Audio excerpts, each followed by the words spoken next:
கர்த்தர் உங்களை ஆசீர்வதிப்பாராக. கர்த்தர் கொடுத்த இந்த மாதத்தின் 3வது ஞாயிற்றுக்கிழமை ஆராதனைக்காக நாம் அவரை நன்றியோடு ஸ்தோத்திரிப்போம். கர்த்தர் இன்றைக்கு நம்மை சுகத்தோடும் பலத்தோடும் ஜீவனோடு வைத்திருக்கின்றார். அதற்காக நாம் முதலாவது தேவனை துதிக்க கடனாளிகளாக இருக்கிறோம். அருமையானவர்களே, இந்த நாள் கர்த்தர் தந்த நாள். இந்த நாளிலே நாம் கர்த்தருக்குள் கனிப்புற கடவோம், கர்த்தருக்கு நன்றி செலுத்த கடவோம். அருமையானவர்களே, உலகத்திலே தேவனை ஆராதிப்பது நம்மை விட்டு இடப்படாத ஒரு நல்ல பங்கு.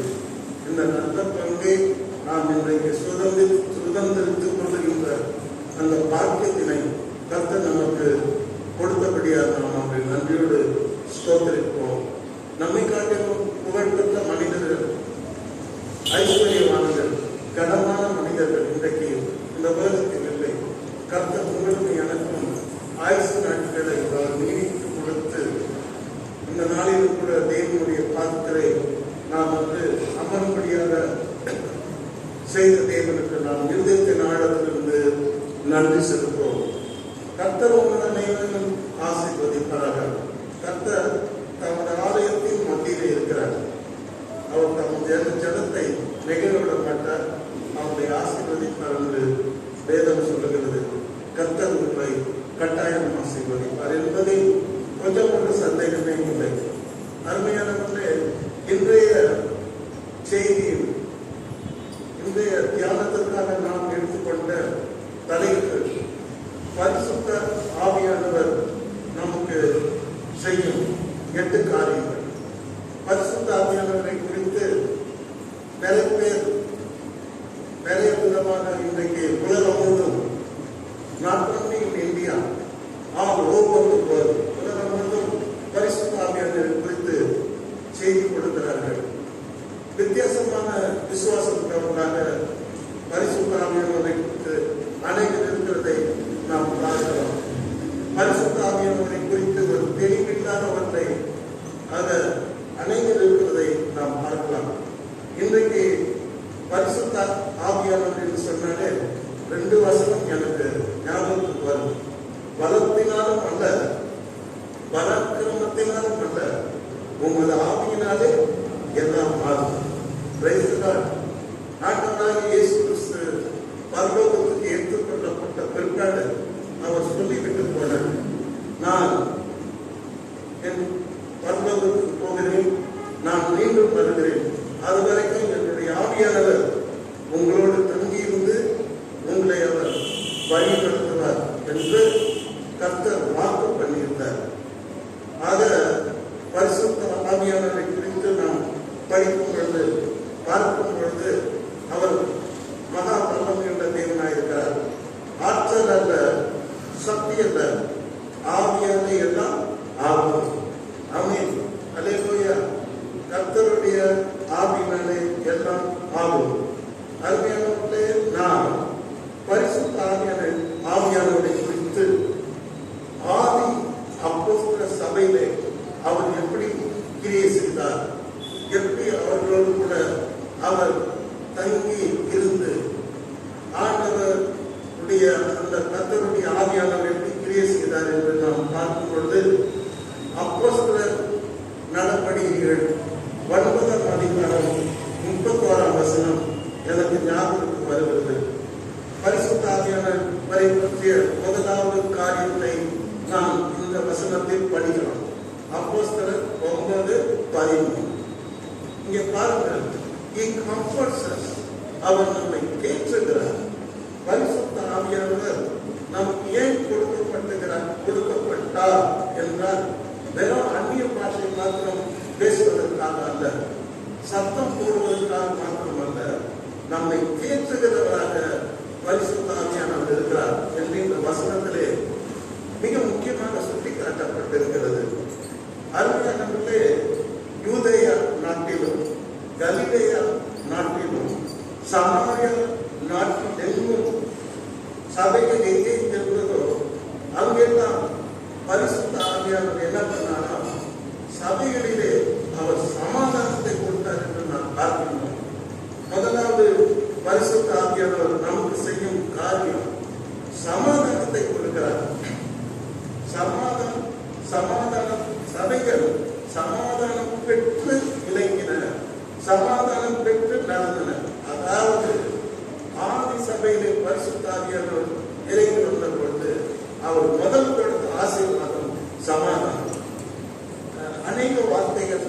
ஒக்காவதில் இருக்கிறது.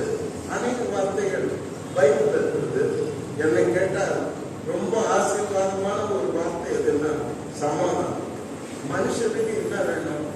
பணம் தேவைதான், பொருள் தேவைதான், குடும்பம் தேவைதான், அவனுக்கு ஐஸ்வர்யம், தனம், இதெல்லாம் தேவைதான். ஆனால் மிக முக்கியமான தேவை மனிதனுக்கு விலை மதிக்க முடியாத, விலை கொடுத்து வாங்க முடியாத ஒன்று உண்டானால் அது சமாதானம். மனுஷனுக்கு நிம்மதி தான் முதல்ல வேணும். அதை ஆண்டவர் இயேசு வாக்கு பண்ணினார். நான் உலகம் கொடுக்கக்கூடாத, எடுக்கக்கூடாத, உலகம் கொடுக்க முடியாத, உலகம் எடுக்க முடியாத சமாதானத்தை உங்களுக்கு நான் வைத்துப் போகிறேன். என்னுடைய பரிசுத்த ஆவியானவர் வரும்பொழுது அதை உங்களுக்கு தருவார். நாம் பரிசுத்த ஆவியானவரை குறித்து படிக்கும் போதெல்லாம் சமாதானம் என்கிற வார்த்தை ஒட்டி வரும். புசிக்கும் குடிக்கும் தேவனுடைய ராஜ்யம் இல்லை. ஈட்டிங் அண்ட் ட்ரிங்கிங், புசிக்கும் குடிக்கும் தேவனுடைய ராஜ்யம் அல்ல. பரிசுத்த ஆவியினால் உண்டாகும் சந்தோஷமும் சமாதானமும் தான் பரிசுத்த ஆவியாகிய ராஜ்யமாயிருக்கிறது என்று நாம் பைபிளில் படிக்கிறோம். Where there is spirit of God, there is peace and joy. அருமையானவர்களே, நாம் வெள்ளைப்புடவை கட்டியிருக்கலாம், அல்லது நகைகள் தொடாமல் இருக்கலாம். நாங்கள் பெரிய பெந்தகோஸ்து சபையார் என்று நீங்கள் சொல்லிக் கொள்ளலாம். பரிசுத்த ஆவிக்கு நாங்கள் தான் சொந்தக்காரர் என்று சொல்லிக் கொள்ளலாம். ஆனால் ஒரே ஒரு அடையாளம் தான் பரிசுத்த ஆவிக்கு இருக்கிறது. பரிசுத்த ஆவியானவர் உண்மையிலே உண்மையில் இறங்கியிருந்தால், உன்னை நிரப்பியிருந்தால், உன்னை ஆளுகை செய்தால், உன்னிலே முதலாவது காணப்படுவது சமாதானம். அல்லேலூயா. இன்றைக்கு சமாதானம் இல்லாமலேயே பரிசுத்த ஆவியானவர் என்னிடத்திலே இருக்கிறார், அபிஷேகம் என்னிடத்திலே இருக்கிறது, என்னிடத்திலே அந்நிய பாஷை இருக்கிறது, கிருபா வரங்கள் இருக்கிறது என்று அநேகர் சொல்கிறார்கள். The main source of the Holy Spirit is peace. முக்கியமான தேவன் இருக்கிறார், பரிசுத்த ஆவியானவர் இருக்கிறார். நம்மளுக்கு அவர் கிரியை செய்கிற முதலிலே நிரப்புகிற ஒரு காரியம் என்னவென்றால் சமாதானம். அல்லேலூயா. அருமையானவர்களே, ஆவியின் கனி வந்தது, அதில் ஒன்று சமாதானம். நீங்க பரிசுத்த ஆவியை பெற்ற மனுஷன் நான் ரொம்ப சுலபமாக கண்டுபிடிக்கலாம். ரொம்ப அமைதியா இருக்கும். அல்லேலூயா. ரொம்ப கூச்சல் கொள்ளலாம் போட மாட்டார். நான் அநேக உயர்ந்த மனிதர்களை நான் பார்த்திருக்கிறேன். டெலிகிராஃபிக்ல நான் இந்த சேனல் வழியாக பார்த்தேன். அவர் பிரசங்கத்தெல்லாம் பார்த்திருக்கேன். ரொம்ப கவனமா இருப்பாங்க. அவங்களாம் வேற வரும்போது தான் அவருடைய வார்த்தை பலமோட புறப்பட்டு வந்து அது அநேகரை சந்திக்கிறதை நான் பார்த்திருக்கிறேன். ஆனால் அவருடைய வாழ்க்கையிலே ஒரு தெய்வீக சமாதானம் காணப்படுவதை நான் பார்த்திருக்கிறேன். சமாதானத்துக்கு எதிர்பார்த்தை என்ன? ஆப்போசிட் வேர்டு ரிபெல்லியஸ், கலகம். எங்கே பரிசுத்த ஆவியானவர் இருக்கிறாரோ அங்கே சமாதானம் இருக்கும். எங்கே சாத்தானுடைய ஆவி இருக்கிறதோ அந்த இடம் கலகமான ஒரு குணம் நிறைந்த ஒரு கூட்டமாக, கலகம் பண்ணுகிற கூட்டமாக, கலகக்காரர்களாக, குழப்பமுள்ள மனிதர்களாக, தங்களையும் குழப்பிக் கொண்டு வேறையும் குழப்புகிறவர்களாக இருப்பார்கள். இதுதான் சாத்தானுடைய ஆவி. அல்லேலூயா. இன்னைக்கு நிறைய இந்த ஆவியை பெற்ற அந்நிய பாஷை பேசுற நாங்களாம் பரிசுத்தார் சொந்தக்காரர்கள் சொல்லுகிற அனைவரை நான் பார்த்திருக்கிறேன். நகை இருக்காது, வெள்ளை புடவை இருக்கிறாங்க, பார்த்தீங்கன்னா கலகக்காரர்களாக இருப்பார்கள். இன்னும் அவருடைய வாழ்க்கையிலே உள்ளத்திலே பரிசுத்த ஆவியானவர் பிரவேசிக்கவே இல்லை. ஒரே ஒரு அடையாளம் தான், பரிசுத்த ஆவியானவர் உன் வாழ்க்கையில இருப்பாரானால், உன் உள்ளத்திலே சமாதானம். ஒரு திருச்சபையிலே பரிசுத்த ஆவியானவர் இருப்பாரானால் அந்த திருச்சபையிலே சமாதானம். அவர் எங்கே இருக்கிறாரோ அங்கெல்லாம் அவர் சமாதானத்தை அவர் கொடுத்து கொண்டே இருக்கிறார். இங்கே நாம் பார்க்கின்றோம், யூதேயா, கலிலேயா, சமாரியா போன்ற நாடுகளில் இருந்த எல்லா சபைகளும் சமாதானம் பெற்று விலகினது. இதுக்கு காரணமாயிருந்தவர் பரிசுத்த ஆவியானவர் ஆவியானவராக இருக்கிறார். அருமையானவர்களே, இரண்டாவதாக நாம் பார்க்கும் பொழுது பக்தி விருத்தி அடைந்த விசுவாசிகளாக, அந்த நாட்களிலே பக்தி விருத்தி அடைந்த சபைகளாக யூதேய, கலிலேய, சமாரிய நாட்டில் இருந்த ஆதி சபைகள் இருந்தது. இன்றைக்கு பக்தி என்பது ரொம்ப ரொம்ப முக்கியம். என்ன, சர்ச்சில் உட்கார்ந்து பேஸ்புக் பார்த்துன்னு இருக்கிறான், இதுவா பக்தி? சர்ச்சில் உட்கார்ந்து தூங்கி இருக்கிறான், இதுவா பக்தி? சர்ச்சில் உட்கார்ந்து அவன் வீட்டை பத்தி யோசித்துட்டு இருக்கிறான், ஆபீஸை பத்தி யோசிச்சுட்டு இருக்கிறான், பணத்தை பத்தி யோசிச்சுட்டு இருக்கிறான், இன்னைய நடந்த நிகழ்ச்சிகளை பத்தி யோசிச்சுட்டு இருக்கிறான். அருமையானவர்களே, எங்கே பரிசுத்த ஆவியானவர் இருக்கிறாரோ அங்கே பக்தி இருக்கிறது. அந்த பக்தி வளர்கிறது. அருமையானவர்களே, வாழ்க்கையில பக்தி ரொம்ப அவசியம், தேவை. பக்தி இருந்தாதான் இந்த உலக வாழ்க்கையில நம்ம நல்லா இருக்கும், மறுமை வாழ்க்கையில நம்ம நல்லா இருக்கும். பக்தி புரியுதா? பக்தி இந்த உலகத்தில் மாத்திரம் நம்மை ஆசீர்வாதத்திலே கொண்டு செல்லுகின்ற ஒன்று அல்ல, மறுமை ராஜ்யத்தில் நம்மை கொண்டு போக சேர்த்து நித்திய ஜீவனை கொடுக்கிறது பக்தி மாத்திரமே. ஆகவே அந்த நாட்களிலே பரிசுத்த ஆவியானவர் சபையில இருந்து முதலாவது சபைகளுக்கு சமாதானத்தை கொடுத்தார். இரண்டாவது பக்தியை அவர் டெவலப் பண்ணார், இன்க்ரீஸ் பண்ணார். பக்தி பெருக்கிறது. இன்னைக்கு நிறைய பேர் பார்த்தீங்கன்னா பைபிளை தூக்கி இருக்காங்க, ஆனா பக்தியே கிடையாது. வாழ்நாள் கூட பயப்படுவாங்க, தினமும் ஜெபிக்கவே மாட்டாங்க. வாரத்துக்கு ஒரு நாள் கோயில் பார்த்து கூட கஷ்டமா தெரியும், இஷ்டமா தெரியாது. என்ன, பைபிளை படிக்க மாட்டாங்க, ஒரு நல்ல சாட்சியா இருக்க மாட்டாங்க, ஆத்ம ஆதாயம் பண்ண மாட்டாங்க, ஏதோ நாமக்கே வாசத்தைன்னு சொல்லுவாங்க, வேறு சபை பண்ணி போவார். அவ்வளவுதானே தவிர அவர் இயேசுக்காக எதையும் அவர் செய்ய மாட்டார். பயம், பக்தி இந்த காலத்துல தப்பா நினைச்சிருந்தாங்க. எங்க அம்மா காலத்துல தான் நான் பார்த்துருக்கேன். இந்த பக்கம் பார்த்தா ஃபுல்லா பெண்கள் இருப்பாங்க, முக்காடு போடாத பெண்களே இருக்க மாட்டாங்க, எல்லாம் முக்காடு போடணும். முக்காடு போட்டு பயபக்தியோட பாட்டு வருவாங்க, ஸ்லோவா இருப்பாங்க. அவங்கலாம் எங்களை அப்பா அம்மா காலத்துடைய பெண்களை பார்க்கும்போது வெரி ஸ்லோ, அவங்கலாம் ஒரு எமோஷனலா இருக்க மாட்டாங்க. அது இந்த காலத்து பெண்களுக்கும் அந்த காலத்து பெண்களுக்கும் ஒரே ஒரு வித்தியாசம், ரொம்ப அமைதியா இருக்கும். இப்ப நீங்க பாத்தீங்கன்னா பாலிக சகோதரர்கள், சகோதரிகள், முதியவர்கள், பெரியவர்கள், ஸ்திரீகள் எல்லாம் பார்க்கும்போது எமோஷனல். இன்னைக்கு அவங்க எமோஷனல் தான் வேணும், வாழ்க்கையை எமோஷனலாக இருக்கிறது.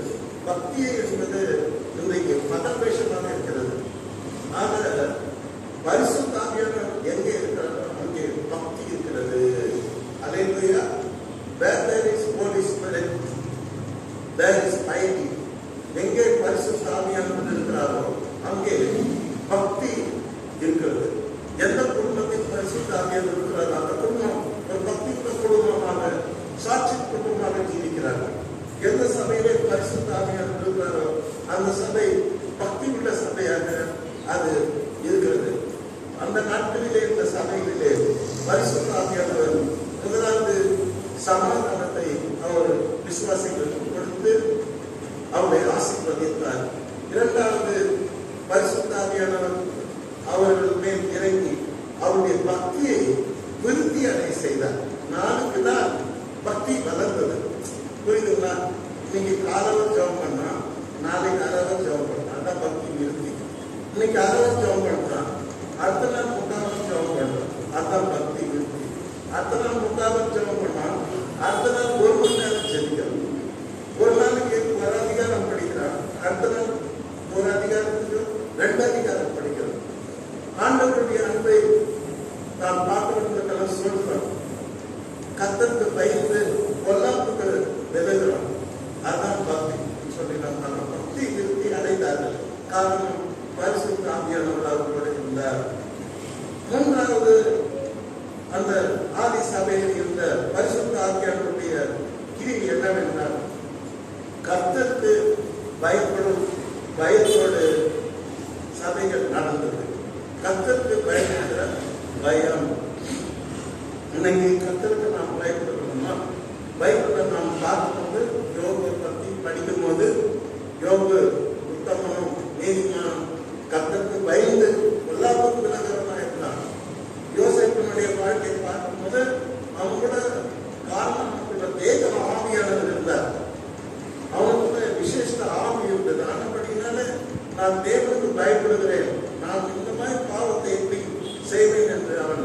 விலைக்கு போடுகிறோம். அருமையானவர்களே, இங்கே நான் பார்க்கும் பொழுது கர்த்தருக்கு பயப்படுகிற பயம் பரிசுத்த ஆவியானவரின் யார் குலத்தில் இருக்கிறாரோ, யாரோடு இருக்கிறாரோ அவங்களுக்கு தான் அந்த கர்த்தருக்கு பயப்படுற பயம். இல்லைன்னா அவங்க கர்த்தருக்கு பயப்பட மாட்டாங்க. எதை வேணா பேசுவாங்க, எதை வேணா செய்வாங்க, எதை வேணா சாதிப்பாங்க, எப்படி வேணா வாழணும். நான் இப்படிதான் வாழணும், கட்டுப்பாடணும். காரணம் கர்த்தருக்கு பயப்படணும். இல்லைன்னா நான் எப்படியும் வாழணும். கேட்டீங்களா? எப்படியும் வாழ்றது சாத்தான் சொல்ற லாஜிக், மேஜிக். ஆனா இப்படிதான் வாழணும்னு சொல்றது ஆவியானவர் சொல்லிக் கொடுக்கின்ற பாடம். அது தேவனிடத்திலிருந்து வருகிற பாடம். அடுத்தபடியாக கடைசியாக கர்த்தர் சபைகளிலே பரிசுத்த ஆவியானவர் செய்த சபைகளில் செய்த 4வது கிரியை என்னவென்றால், ஆவியும் ஆறுதலோடு சபைகள் நடந்து பெருகின என்று சொல்லுகிறார். அதே போல ஆவியானவர் ஒரு தாயை போல இருக்கிறார். அவருக்கு ஏசாமி ஒரு பேர் வச்சார். நான் போன பிற்பாடு தேர்தலர் பரிசுத்த ஆவியானவர் வச்ச பேர் தேர்தலர். தேர்தலர் வருவாரு. அவங்க என்ன பண்றாரு? நீங்க கஷ்டப்படும் பொழுது, கண்ணீர் செல்லும் பொழுது, நீங்க மனசு உடைச்சி போகும் பொழுது, நீங்க நான் ஏன் சாகக்கூடாதான் நினைக்கும் போது அந்த பரிசுத்த ஆவியானவர் தாயை போல என்ன பண்ணுவாரு? தேற்றுவா. ஆகவே பரிசுத்த ஆவியானவருடைய நல்ல குணம் என்னன்னா, நமக்குள்ள இருந்து நம்மை தேற்றுகிறார், நம்மை ஆறுதல்படுத்துகிறார், நம்மை சந்தோஷப்படுத்துகிறார். ஒரு தாய் தன்னுடைய குழந்தை அழும் பொழுது அந்த குழந்தைக்கு ஆறுதல் சொல்லி கண்ணீரை குறைத்து அந்த குழந்தையினுடைய மனதை முற்றிலுமாக மாற்றி திசை திரும்பி அந்த குழந்தை மகிழ்ச்சி பாதையில் நடத்துவது போல பரிசுத்த ஆவியானவர் நம்மை நடத்துகிறார். ஆகவே அந்த ஆதி சபையில் இருந்த விசுவாசிகள் ஆவியின் ஆறுதலோடு அவர்கள் வாழ்ந்தார்கள். ஆவியானவர்களை ஒவ்வொரு நாளும் ஆறுதல்படுத்துகிறார். பிரச்சனைகள் வரும்போது, காயங்கள் வரும்பொழுது, ஹர்ட் ஆகும்போது பரிசுத்த ஆவியானவர் அவர்களை ஆறுதல்படுத்தி சந்தோஷப்படுத்தி நடத்தினார் என்று நாம் பார்க்கின்றோம். ஆகவே எனக்கு அருமையானவர்களே, ஆதி சபையிலே பரிசுத்த ஆவியானவர் செய்த கிரியைகள் 4 என்று நாம் படித்தோம். 1, பரிசுத்த ஆவியானவர் சமாதானத்தை கொடுக்கிறார். 2வது, பரிசுத்த ஆவியானவர் நம்மோடு இருப்பாரானால் நம்முடைய பக்தி திருப்தி அடையும். 3வது, பரிசுத்த ஆவியானவர் நம்மோடு கூட இருப்பாரானால் கர்த்தருக்கு பயப்படுகிற பயத்தோடு நாம் நடந்து கொள்வோம். 4வது, பரிசுத்த ஆவியானவர் நம்மோடு கூட இருப்பாரானால் நம் எப்பொழுதும் ஆறுதலால் நிறைந்திருப்போம். அதே போல தேவன் நம்மை ஆறுதலோடு அந்த ஆவியானவர் நடத்துவார் என்று ஆசீர்வாதமான காரியங்களை நாம் பார்க்கின்றோம். கர்த்தர் நம்மை ஆசீர்வதிப்பார்கள். அருமையானவர்களே, இன்றைக்கு கர்த்தர் நாம் கர்த்தரை நம்புகிறோம், விசுவாசிக்கிறோம், உண்மைதான். ஆனால் ஒன்று நன்றாக புரிந்து கொள்ள வேண்டும். கர்த்தர் நம்மை நம்புகிறார். சில விஷயத்தில் அவர் நம்மை நம்புகிறார். எத்தனை பேர் ஆச்சரியமா இருக்கு, என்ன போய் நம்புறாரா? அப்படியா? அப்படி நீங்க ஆச்சரியப்படலாம். அம்மா, நீங்க ஒவ்வொருத்தையும் நம்புற, என்ன கூட கர்த்தர் நம்புறாரு. என்ன நம்புறாரு? அவருக்கு நான் ஒரு நல்ல சாட்சியா இந்த உலகத்துல இருப்பேன் அப்படின்னு அவர் நம்புறார். ஆகவேதான் கர்த்தர் என்னை தெரிந்து கொண்டார். நீங்கள் என்னை தெரிந்து கொள்ளவில்லை, நான் உங்களை தெரிந்து கொண்டேன். ஏன்னா நீங்கள் கனி கொடுக்கணும், உங்கள் கனி நிறைந்திருக்கணும். கேட்டீங்களா? உங்கள் கனியை அநேகம் புசிக்கணும். நீங்கள் கனி தரும் ஒரு திராட்சை கொடியாக இருக்கணும். உங்களை சுத்திகரிக்கணும். You have not chosen me, but I have chosen me. நீங்கள் என்னை தெரிந்து கொள்ளவில்லை, நான் உங்களை தெரிந்து கொள்ளேன் என்று சொன்னார். ஆக இன்னைக்கு கர்த்தர் நம்மை பெரிய நம்பிக்கை வைத்திருக்கிறார். நாம் அவருக்கு இந்த உலகத்திலே ஒரு நல்ல சாட்சிகளாக இருப்போம். அவருக்கு சாட்சியாக நாம் இருப்போம். இன்றைக்கு உலக மக்களை பார்க்கும் பொழுது ஒரு கட்சிக்கு அவர்கள் எவ்வளவு பலமான சாட்சிகளாக இருக்கிறார்கள். ஒவ்வொரு கொள்கைக்காக அவர்கள் பலமாக இருக்கிறார்கள்.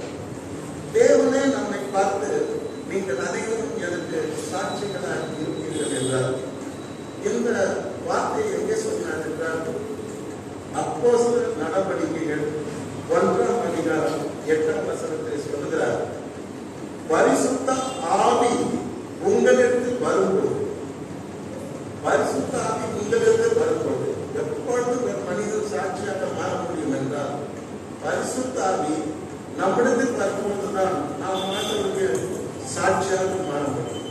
இப்படி வரும்போது நீங்கள் என்ன பண்ணுவீர்கள்? பலம் அடைவீர்கள். அல்லேலூயா. பரிசுத்த ஆவியானவர் நம்மை பலவீனப்படுத்த மாட்டார், பலப்படுத்துவார். சாத்தான் எப்பவுமே நம்மை பலவீனப்படுத்தி கொண்டே இருக்கிறான்.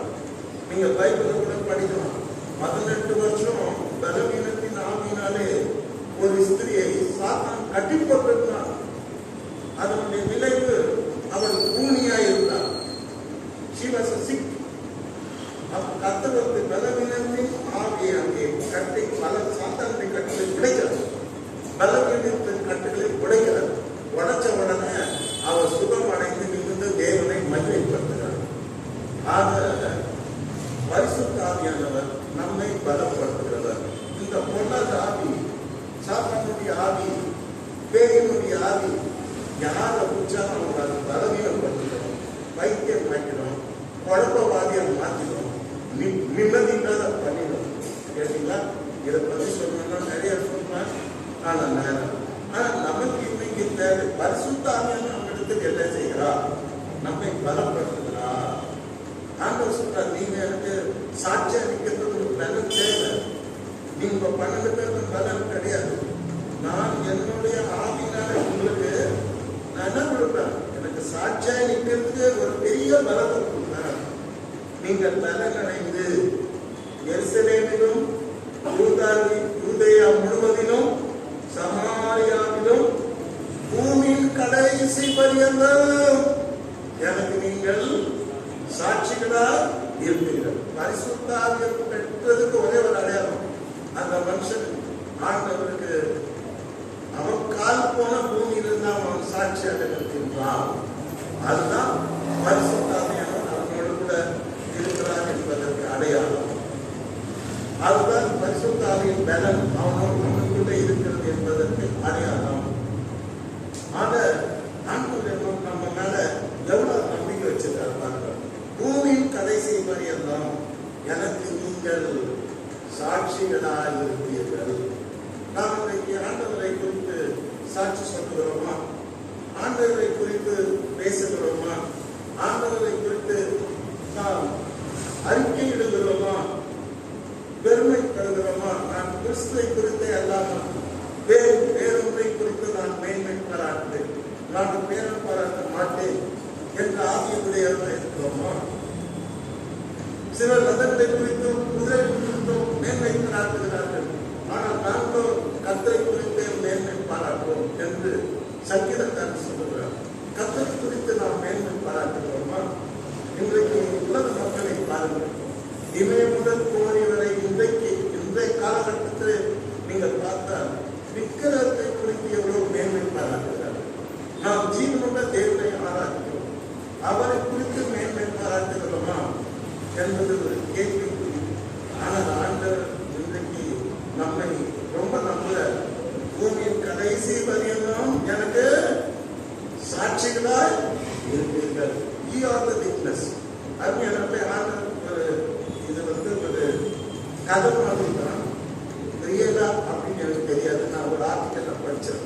அதாவது இயேசு கிறிஸ்து இந்த உலகத்துல வந்துட்டார், மனுஷனா வந்துட்டார். இந்த உலகத்துல அவர் வாழ்ந்து மரித்து அடக்கம் பண்ணப்பட்டு கடைசியாக பெத்தானியாவிலே சீஷர்களை ஆசீர்வதித்து ஆசீர்வதிக்கும் போதே பரலோகத்திலிருந்து மேகங்கள் வந்து அவர் அப்படியே மேல தூக்கிட்டு போகும். இந்த சீடரெல்லாம் பார்க்கும்போது மேல மேல மேல மேல மேல மேல போய் அப்படியே பரலோகத்தில் போய் சிங்காசனத்தில் உட்கார்ந்து கேட்டீங்களா? ஆனா சீடர்கள் ஒண்ணுமே புரியல, அங்கதான் இருப்பாங்க. அப்போ பரலோகத்திலிருந்து தேவதூதர்கள் பூமிக்கு இறங்கி வந்து பெத்தானியாவில் நின்று கொண்டிருக்க அந்த சீடர்களை பார்த்து, கலிலேயராகிய மனுஷரே, நீங்கள் வானத்தை அகன்று பார்க்கிறது என்ன? எப்படி மேகங்கள் எழுந்தருளி ஆண்டவர் போனாரோ அதே மாதிரி அவர் மீண்டும் வருவார். நீங்கள் அவரை சந்திப்பீர்கள், அவரும் உங்களை சந்திப்பார் என்று அவர்களை ஆர்வப்படுத்தினார். ஆண்டவருக்கு பரலோகத்துக்கு போயிட்டார். போற வழியில மந்திரி வராதுனால இந்த தெருவுக்கு யாரும் போக விட மாட்டோம். தெருவெல்லாம் நீட்டா வச்சிருக்கோம், அழகாக்கிடுவோம். கேட்டீங்களா? தூய்மை ஆக்கிடுவோம். மந்திரி வராங்கன்னா அவ்வளோ ப்ரிப்பரேஷன். அப்ப கர்த்தர் பூமியில மனுஷனா வந்துட்டு அந்த சிலுவையில உலகத்தின் பாவத்தை சுமந்து தீர்த்துட்டு முடிச்சுட்டு நீங்களும் பரலோகத்துக்கு வராங்கன்னா என்ன மாதிரி பரலோகம் அவருக்கு வரவேற்பு கொடுத்துருக்கோம். அவர் வரும்போது பரலோகம் திறந்துருக்கிறான். போற வழினா தூதர்கள் ரெடியா காத்துட்டு இருக்காங்க. எப்படி ஒரு மந்திரிக்கு மானம் போட்டு வரவைக்கிற மாதிரி எல்லாரும் எல்லாரும் வச்சுட்டு ஊதிட்டு ஏசு அப்பா உலகத்துல போனா சிலையில் அறிவிந்தா வீட்டு இருந்தா மீண்டு வருகிற எல்லாரும் வரவேற்பு லைனா அந்த மானத்தை திறந்துட்டு ஏசு அப்படி இப்ப மானத்துல கிட்ட போற பரலோகத்துக்கு கிட்ட போகும்போது லைனா தூதர்கள் நிற்கிறாங்க. எல்லா தூதரும் எக்காலம் ஊதி வரவேற்பு வருது. அப்படியே எக்காலத்தை தூதர்கள் அப்படி கையில் இறங்கிட்டாங்க. எல்லாம் அழுகிறாங்க. இயேசுவை பார்த்து பிடிக்கிறாங்க. ஆண்டவரை கையில என்ன காயம், இந்த கையில என்ன காயம், காலில் என்ன காயம், தலையில என்ன காயம், என்ன ஆச்சு உங்களுக்கு, முதுகுல என்ன தழுவு, நல்லதானே போனீங்க உலகத்துக்கு. அப்ப அவர் சொன்னாரா, என்ன அந்த தேவ தூதரை பார்த்து சொன்னாரா, நான் இந்த உலகத்துக்கான ஜீவனை கொடுத்திருக்கிறேன். அவர்கள் மீத நிமித்தம் நான் காயப்பட்டேன். அவர்கள் அக்கிரமங்களுக்காக நான் ஒடுக்கப்பட்டேன். அவர்கள் பரலோக ராஜ்யத்துக்கு வருவதற்கான தேவனோடு கூட அவர்கள் ஒப்புரவாகும்படியாக நான் ஜீவனை கொடுத்தேன். அவர்களுக்காக நான் உலகத்தின் பாவத்தை சுமந்து இருக்கிற தேவாக்கு அந்த மறிந்தேன்னு சொல்றாங்க. சொல்லும் போது தேவதூதர்கள்லாம் ரொம்ப ஆச்சரியமா இருக்கு. அப்படியே ஆடுறது இத்தனை காயமா அதுக்காக, எத்தனை அடிக்கடா இதுக்காக. அப்ப நான் கேட்கிறேன், எல்லாத்துக்கும் தேவதூதர்கள் கேட்கிறாங்க, நீங்க இந்த ரட்சணை கிரியை முடிச்சுட்டு பரலோகத்துக்கு வந்துட்டீங்க. இந்த ரட்சணை கிரியை உலகத்தின் பாவத்தை சுமந்து வெளிப்பட்ட தேவ ஆட்பட்டி நீர் அவர் மீத நிமித்த காயப்பட்டீர், அவர் அக்கிரமனுக்காக ஒடுக்கப்பட்டீர் என்று சொல்லுகிற அந்த செய்தியை யார் சொல்வார்? நான் போட்டு நீங்க கேட்பாங்க. அப்ப கத்த சொல்வாங்க, வேறு சொல்ற நீங்க யாரும் போக வேண்டாம்னு சொல்லிட்டு இந்த 12 சீடர் இந்த கை காட்டுவாங்க. பரலோகத்துக்கு இவங்க தொடர்பாங்க என்ற ஊழியத்தை அது தொடர்ந்து நடக்கும். ஆமாங்க, இன்னைக்கு உலகத்திலேயே அதிக ஜனம் அழுகிற ஒரே ஒரு மதம், ஒரே ஒரு கடவுள் ஆண்டவராகி இயேசு கிறிஸ்து. அதிக percentage all over the world பார்த்தீங்கன்னா அதிகமான மக்கள் அழுகிற ஒரே ஒரு மதமும் கடவுளும் ஆண்டவராகி இயேசு கிறிஸ்து. இது காரணம் என்னன்னா 11 சீடர் அன்னைக்கு சாட்சி சொல்ல தொடங்கினாங்க. ஆனா இன்னை வரைக்கும் அந்த சாட்சி தொடர்ந்து கொண்டே இருக்கிறது. அல்லேலூயா. லைனா அந்த சாட்சி கிறிஸ்தவனா உண்மையான ஆவியை பெற்றவன் எந்த இடத்துலையும் அவன் ஆண்டவருக்கு சாட்சியாக நிற்க அவன் தைரியமுள்ளவனாக இருக்கிறான். பரிசுத்த ஆவியினாலே அவர்கள் நிரப்பப்பட்டு தைரியமா இயேசுவே ஆண்டவர் சொல்லி பிரசங்கித்தார்கள். அவர் உயிர்த்தெழுதலை பிரசங்கித்தார்கள். பாடமானத்தை பிரசங்கித்தார்கள். இப்ப ஜனங்களை கேள்வி கேட்டாங்க, இவங்கெல்லாம் கல்லாதவர்கள் அல்லவா, இவ்வளவு அழகா பேசுறாங்க. இந்த தைரியம் எங்க இருந்து வந்தது, இந்த எனர்ஜி எங்க இருந்து வந்தது, இந்த ஸ்டாமினா எங்க இருந்து வந்ததுன்னு கேட்கும் போது அங்கதான் சொல்லப்படுகிறது, பரிசுத்த ஆவியானவர்களோடு கூட இருக்கிறார். அவர்கள் பரிசுத்த ஆவியின் உன்னத பலத்தால் நிரப்பப்பட்டிருக்கிறார்கள். ஆகவேதான் தைரியமான சாட்சி சொல்லுகிறார்கள். தன்னை எதிர்த்து வந்த மக்களை பார்த்து பேதுமையான யோவான கேட்ட கேள்வி, நான் உங்களுக்கு பயப்படணுமா? அவங்க சொன்னாங்க இயேசுவின் நாமத்தை குறித்து பேசக்கூடாது. அது கேட்ட கேள்வி. உங்களுக்கு பயப்படணுமா, தேவனுக்கு பயப்படணுமா? நாங்கள் தேவனுக்கு தான் பயப்படுவோம். ஜீவாதிபதியை நீங்கள் கொலை செய்வீர்கள். அவர் இன்றைக்கு மறித்து உயிரோடு இருக்கிறார். அவரே உலக ரட்சகர். அவரை அல்லவன் வேறொருவராலும் ரட்சிப்பு நமக்கு வானத்துலையும் பூமிக்கு கொடுக்கப்படவில்லை. அவரே பரலோக ராஜ்யத்துக்கு வழியும் சத்தியமும் ஜீவனுமா இருக்கிறார் என்று அவர் சாட்சி சொன்னார். அந்த சாட்சி இன்றைய வரைக்கும் தொடர்ந்து கொண்டே இருக்கிறது. பூமி இருக்கிற வரைக்கும் நம்ம அடுத்த ஜெனரேஷன் சாட்சி சொல்றோம். அதுக்கு அடுத்த ஜெனரேஷன்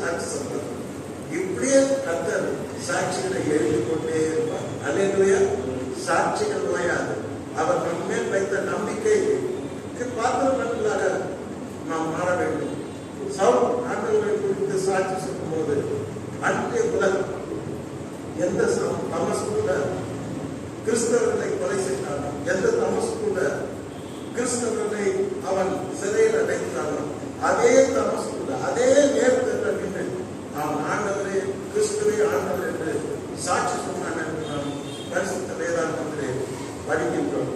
ஆமாத்தியானவரே, பரிசுத்த ஆவியை பெற்றார் அப்படின்னா ஒரே ஒரு அடையாளம் என்ன தெரியுமா? பூமி கடைசி பரியந்தம் அவரை பற்றி சாட்சி சொல்லணும். பூமி கடைசி பரியந்தம்னா நம்ம உலகம் வந்து சுத்த முடியாது. நாம வாழ பூமி. wherever I can go, wherever I can reach, wherever I can walk, there you can witness Christ. அந்த இடத்துல நீ ஆண்டவரை குறித்து சாட்சி சொல்ல முடியும். அருமையானவர்களே, நாம் சாட்சி சொல்லும்படியாக நம்மை ஆண்டவர் பரிசுத்த ஆவி என்று சொல்லப்படுகிற உன்னத பதத்தை அவர் நமக்கு கொடுத்திருக்கிறார். ஒரு மனிதன் நன்றாக விட்டுட்டாங்க, அவன் சாட்சியாக இருக்கின்றானா, சாட்சி சொல்லுகின்றானா? ஒரு வாலிப பெண்ணை நான் பேசுவதில் அடிக்கடி பார்ப்போம்.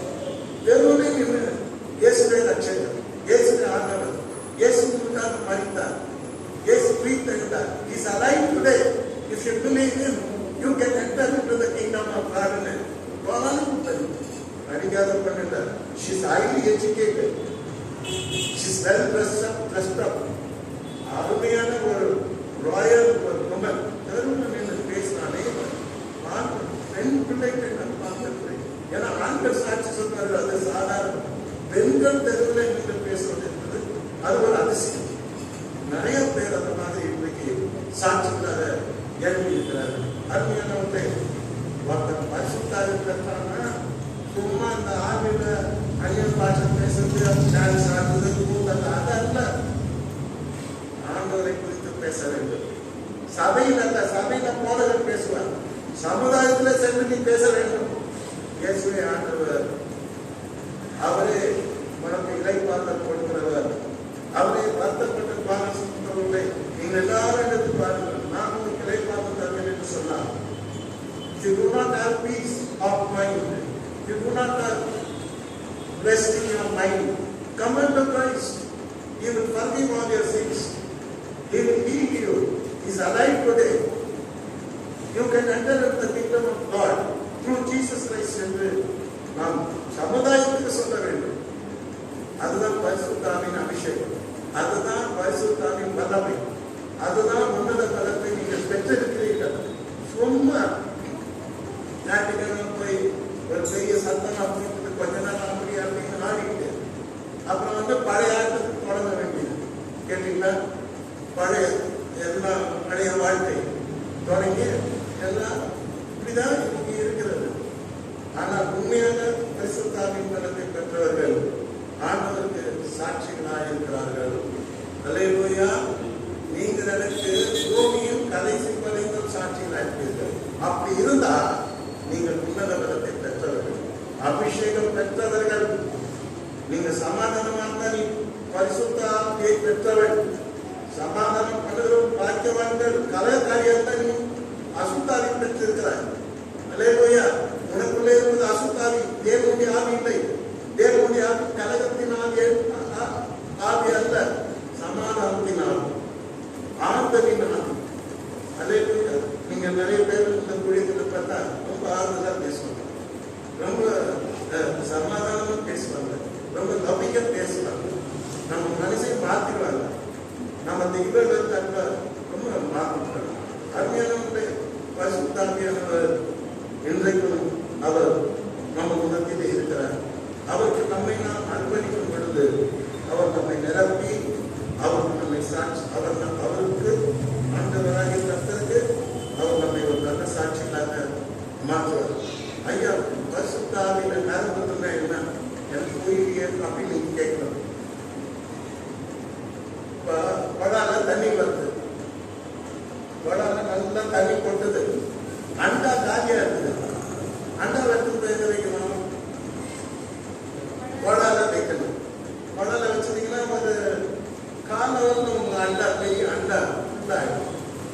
ஃபுல்லாயிட்டப்ப நீங்க எடுக்கலான்னு வச்சுக்கலாம், அது நிரம்பி படியும். அது மாதிரி பார்த்தது கந்தல் ஆவியை போய்க்கிறது.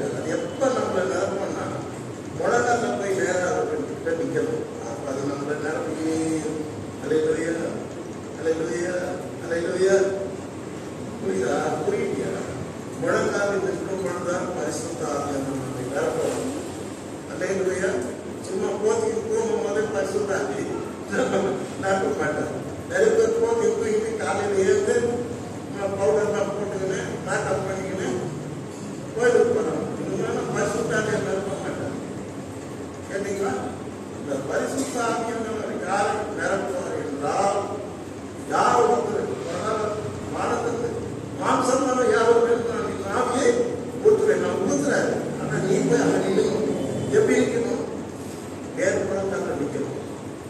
அருமையானவர்களே, அந்த ஆவியின் மேல் கூட்டப்பட்டு நீங்கள் ஆவியிலே நிரம்பி வழிகிறீர்கள். என் பாத்திரம் நிரம்பி வழிகிறது. The spiritual vessel, இந்த ஆவிக்குரிய பாத்திரம் நிரம்பி வழிகிறது. டெய்லி நான் கடவுள்கிட்ட ஜெபம் பண்ணும்போது ஆண்டவரே உலக ஆசீர்வாதங்கள் நிரம்பி ஜெபம் பண்ணுவோம். ஆவிக்குரிய ஆசீர்வாதங்கள் என்றால் அவைகள் என்று நிரம்பி வழிகிறது. நமது ஆவி நிரம்பி வழியட்டும் என்று ஜெபிப்பது பழக்கம்.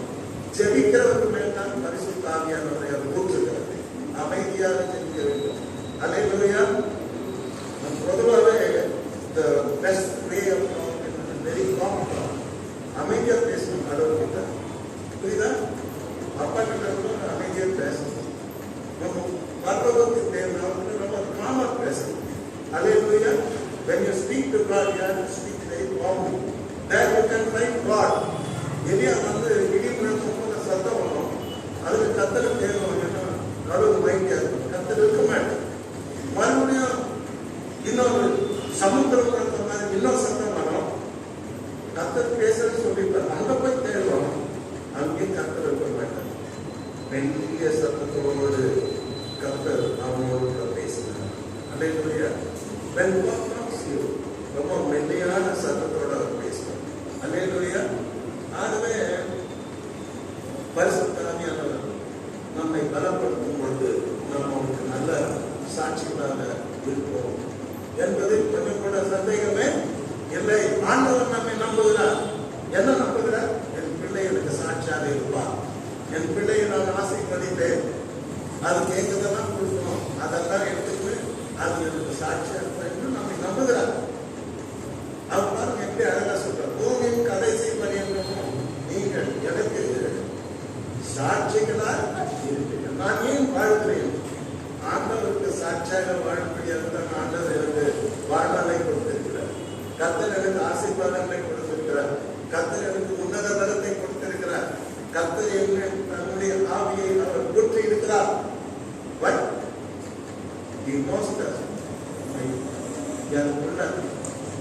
எனக்காக சாட்சியாக இருப்பான் என்று அவர் விசுவாசிக்கிறார். ஆக பரிசுத்த ஆவியானவருடைய நம்மத்தில் அவர் செய்கிற காரியங்கள் இன்றைக்கு முதல்ல நான் சொன்ன சமாதானத்தை கொடுக்கிறார். பக்தி விருத்தியடை செய்கிறார். கர்த்தருக்கு பயப்படும் பயத்தை கொடுக்கிறார். பரிசுத்த ஆவியானவருக்கு ஆறுதலை கொடுக்கிறார். அடுத்தபடியாக நம்மை பலத்தினால் பலத்தினால் நிரப்புகிறார். அவர் நம்மை நம்புகிறார். பூமியின் கடைசி பரியந்தம் நாம் அவருக்கு சாட்சியாக இருப்போம். பூமி ஒரு சாட்சியம் சொல்லாம நான் பரிசுத்தாவை பெற்றிருக்கேன்னு சொன்னா நம்பாதீங்க. Don't believe that kind of church. Watch whether he is speaking the word of God among the society, Gentiles. புறஜாதி மக்களோட அவர் தேவனுடைய அன்பை குறித்து பேசுகிறானா? அந்த மனிதன் தான் ஆவியர். அல்லேலூயா. சமாதானத்தோடு வாழ்கிறானா? ஆறுதல் அவனுக்கு இருக்கிறதா? தெய்வ பக்தி இருக்கிறதா? கர்த்தருக்கு பயப்படும் பயம் இருக்கிறதா? அப்படிப்பட்ட மனிதன் தான் ஆவியை பெற்றவர். சும்மா இந்த டான்ஸ் ஆடுறது, அந்நிய பாஷை பேசுறது, ஆவியில நான் வாழ்க்கை வந்துட்டேன், எனக்கு ஆவியில போயிட்டு ஆவியிலே என்ன ஆவி என்ன what is your character? What kind of life you are leading? Do you have peace of mind? Have you been supported? கர்த்தர் பயம் இருக்கா? பக்தி இருக்குதா? உன் வாழ்க்கையில ஆறுதல் இருக்குதா? இந்த கேள்வி நீ கேட்ப. நீ சாட்சி சொல்றியா? ஆவியை பெற்றுட்டான்னு வச்சுக்கலாம். உன்னத அழைச்சிட்டு வச்சுக்கலாம். உன்னால சும்மாவே இருக்க முடியாது. அல்லேலூயா. அட்டெல்லாம் நீ பேசுறேன். நானும் என் ஃப்ரெண்டும் ரொம்ப சின்ன வயசுல ஆண்களுக்கு ஒரு அன்பு இருக்கு எனக்கு வந்துருச்சு. 20 வயசுக்கு அன்பு வந்துருச்சு. ஈவினிங்ல சும்மா இருக்கிற பீச்சுக்கு போகணும். அங்க போனால் தான் அந்த புத்தி. அந்த காலத்துல பீச்செல்லாம் இருப்பாங்க. 40 வருஷத்துக்கு மேலே அவ்வளோ ஜனம்லாம் வராது. நிறைய மீனை வச்சுட்டு நம்ம இருப்பாங்க, விளையாடிட்டு இருப்பாங்க. நானும் என் ஃப்ரெண்டு என்ன பண்ணோம், அந்த 40 பையன்களுக்கு உட்கார வச்சுட்டு அவங்க கூட அன்பா பேசணும். யாரு என்ன பண்றீங்க, என்ன படிக்கிறீங்க பேசிட்டு அவங்க எல்லாருக்கும் ஏசாமி பத்தி அழகான அவங்க வாழ்க்கையில செய்த அற்புதமான நிகழ்ச்சிகளை சொன்னாங்க. பிள்ளைங்களாம் கேட்டாங்க, கர்த்தரை ஏற்றுக்கிட்டாங்க. அதாவது என்ன சொல்ல வரேன்னா, நீ கர்த்தருடைய ஆவியை பெற்றிருந்தா உன்னால சும்மா இருக்க முடியாது. You will tell about God. You will speak about God. You will be witnessing everywhere that Christ is the Lord. அப்படின்னு விட்னஸ் பண்ணு. அதுதான் நீ ஆவியை பெற்றதுக்கு அடையாளமே தவிர மற்றபடி மற்ற எந்த ஐடென்டிஃபிகேஷனையும் நான் ஏற்றுக்க தயாரா இருக்கேன். எத்தனை ஆத்மாக்கள் இது வரைக்கும் நீ கர்த்தருக்காக ஆலயப்பட்டிருக்கிறாய்? எத்தனை பேர் ஆண்டவருடைய அன்பை சொல்லியிருக்கிறாய்? தான் நீ ஆவியை பெற்றவர். சும்மா போய் அங்க ஷவுட் எல்லாம் பண்ணிட்டு டான்ஸ் எல்லாம் ஆடிட்டு கொஞ்சம் படம் பாடிட்டு வந்துட்டா visit the spirit. No. அங்கே கர்த்தருடைய ஆசீர்வதிக்கிறாங்க. வாழ்ந்தாங்க நில்லுங்க, ரொம்ப நேரம் நில்லுங்க. கேட்டீங்களா? வாழ்ந்தாங்க நில்லுங்க. வாழ்வியல் நிலை நிரப்போம். அல்லேலூயா. No other way. நான் இஷ்டத்துக்கு வாரம்னா பேசுவேன், வாழ்வேன், குத்துவேன், கத்துவேன், கலகம் பண்ணுவேன். இங்கே இருந்தாங்க சொன்னா அங்கே நீங்க சொன்னா ஞானியாக போயிட்டு ஆவியை பேசுகிறேன்.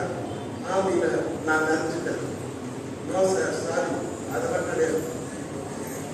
வாழ்க்கையில சமாதானம் இருக்கணும், பக்தி நிறுத்தி இருக்கணும், கர்த்தருக்கு பயப்படணும், ஆவியானவர்களுக்கு ஆறுதல் கொடுத்ததை நீ என்ஜாய் பண்ணணும். நீ தேவ பலத்தை பெற்று ஆண்டவருக்கு சாட்சியம். அப்பதான் ஆவியானவர்கள் நீ நிரப்பப்பட்டவர். அப்பொழுதுதான் நீ ஆவியினாலே அபிஷேகம் பண்ணப்பட்டவர். Not otherwise. நீங்க அனைவருடைய வாழ்க்கை பார்க்கிறோம். இந்த நகர்வ சபைக்கு போறேன், நல்ல படம் கட்டுவாங்க. வந்தப்ப அவங்க பேசுறத போய் பாருங்க, வாழ்க்கை அவங்க பாருங்க, உங்க லைஃபை பாருங்க, பயந்து போயிட்டீங்க. அப்படி இருக்கிறாங்க. கேட்டீங்கன்னா பக்தியும் பேஷன் இருக்கு. ஆனா கர்த்தர் நடத்தடிக்கிறார். கர்த்தர் உங்களை ஆசீர்வதிக்கிறார். நீதி காரியத்தை பரிசுத்த ஆவியானவரை பற்றி அப்புறம் படிக்கலாம். பரிசுத்த ஆவியானவர் ஆற்றல் நல்ல சக்தி அல்ல, ஆவியினாலே எல்லாம் ஆகும். பலத்தினாலும் அல்ல, பலத்தினாலும் அல்ல, ஆவியினாலே எல்லாம் ஆகும். ஆவியானவர் நமக்கு தேவை. அவர் நம்மை நிரப்புவார்.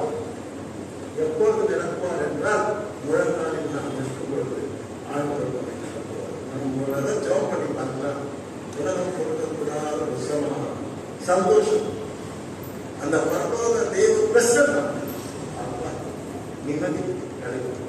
எங்கே நிம்மதி, எங்கே பேசுறாங்க நிம்மதி.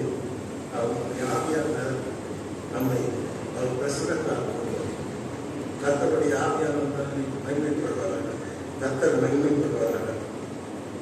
கர்த்தர் உங்கள் அனைவரும் முழங்காலில் இருந்து தேவனுடைய ஆவியை நிரம்பி வடிகின்ற பாத்திரம் நிரம்பி வடிகிறது. என்ன சொல்ற அந்த பாக்கெட்டு தருவாராக. கர்த்தர் உங்கள் அனைவரையும் ஆசீர்வதிப்பாராக. ஆமென். இப்பொழுது